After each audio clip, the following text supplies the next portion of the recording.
What's up, Reign of Terror? I don't want this video to be super long. I wanted to cover injuries, but I think you guys kind of already know who got hurt, and I'll go through a little bit of that when I do the power rankings.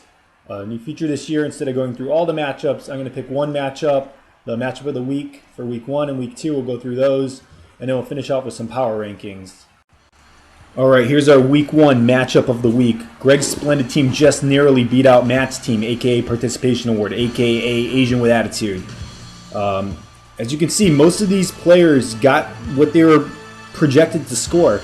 A little bit of underperformance from Eddie Lacy on Greg's side, a little bit of underperformance from his defense, a solid performance from Macklin, and a solid performance from Eli. As for the Participation Award, Russell Wilson's O-line just can't keep him safe. He only scored 12. Manuel Sanders a little bit under his projected, but an awesome performance from Forte. This really could have gone either way, and you know, that's just how it goes sometimes, and that's why we do fractions of the points. There's no ties, kids. This is America.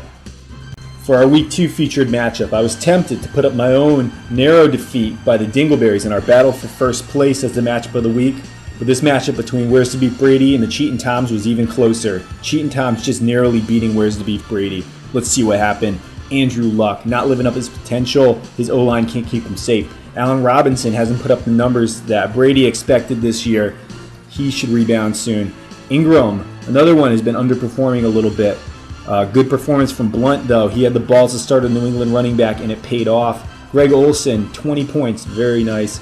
And the Cheatin' Toms, Stafford was under his projection, but still some decent points there. But the real story here is Watkins and Doug Martin, both suffering from injuries.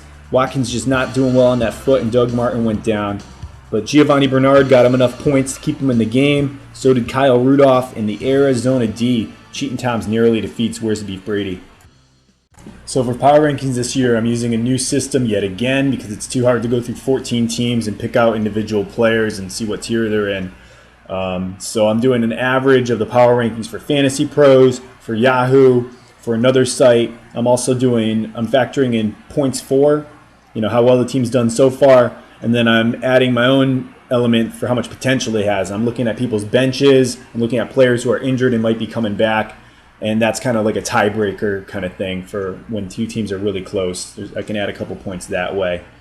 So, I try to be non-biased. My team is ranked number 1. But Dingleberries, they would be ranked number 1 also if D'Angelo Williams was actually a starter every week. Next, we have Wilfork's Chode. They're going strong. Very strong, despite injuries to Gronk and Woodhead. They must have a very resilient team. It looks like Austin drafted deep this year. Cheatin' Toms, he's a well-rounded team. He's suffering from injuries to Watson and Martin, so he could be dropping. But Brady is coming back, and that should give him a boost. Where's the Beef Brady? He's got great players, but he hasn't gotten the most out of them yet, as I mentioned in the matchup. Robinson, Ingram, and Luck. They just haven't lived up to their potential, but he could go up if his stars start doing things. Apocalypse Meow. Ian has great running backs on paper. He's even got Stewart on the bench, who's still kind of banged up, but he just hasn't gotten good work out of Gurley and McCoy. His wide receivers are still strong, so he's really got the potential to move up a lot. Next, we have Matt's team, whatever he wants to call it now, but even though they're 0-2, he's got a good starting lineup, and he's got a surprising amount of depth on his bench. He might benefit from trading one of his 2 tight ends to try and shore up his running backs or wide receivers a little bit. He might need a little bit of work at quarterback to improve. Raging Ray Rice was real close. They're number 8. But the problem there is injuries. Jamal Charles and some lackluster performance by Freeman.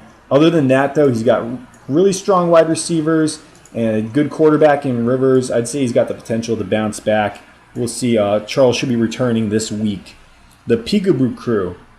Even though he's 2-0, I have him lower in the power rankings. He always probably thinks I'm biased against him, but I would rank him a little bit higher, but that's what the algorithm gave me. He could have better. He needs a running back too. He's probably going to need to do some trading. Maybe when Eifert comes back, he could trade Delaney Walker. I know he's not a fan of him, to someone who needs a tight end. Ramsey Bolton to LA. He's got a couple players that were kind of a bust. Kobe Fleener has been a huge bust this year. Tate hasn't put up the numbers we expected him to, and his bench just is not that good. But He made a good pickup in Travis Benjamin, who's getting a lot of work for San Diego with Keenan Allen being out. Greg's Splendid team. He called it. He said that Foster was going to get injured. I think he said he wanted to offload him before week 3. Unfortunately, he got injured in week 2. So that sucks for him, and that's hurting in the running back department. But his lineup, still not bad. He's just hurting for depth at this point because he had to move his bench in there. 2 Live Jew. He's waiting for a boost when Bell comes back. Hopefully that will lift his team. I think he kind of expected that he'd be struggling until his number 1 pick came back. He does have McKinnon on his bench, who with AP being out might pick up some points. Barnage has been kind of a bust, but his wide receivers look decent. Big Daddy Yak, second to last, losing Keenan Allen. That's a huge blow. He does have Gordon stashed on his bench, but who knows if he'll be back in time before he just falls even more. He does have Riddick with Abdullah out. Maybe Riddick will see some more carries for Detroit and get some points. And last, unfortunately, is the Top Gun Ballers, our newest player this year.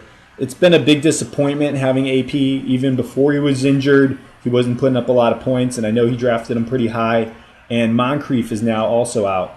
The bright side is he does have Decker and Evans, and those two have a lot of potential to put up points, especially if Brandon Marshall ends up being out. So keep in mind this is not reflective of how teams are doing now. It's how things look for the future. And as the season progresses, my power rankings should get better and better. So there's your week 2 matchups and power rankings. Going forward, I want to do some interviews. A couple people have expressed some interest. And, let me know what times you're available. I'd love to get together with you. Or if you want, I can send some interview questions and you can do an online video in response to my questions. I have some funny interview questions. It should be pretty hilarious. I have some serious interview questions, but not too serious. Also, I want to see some trades, guys. There's been 0 trades in this league. So either you guys are happy with your teams or every trade that you're getting is a terrible trade. But let me know what's going on with that. It'll be interesting to see some movement there. And lastly, TK, Ian, you guys still owe me money. Please pay up when you have a chance.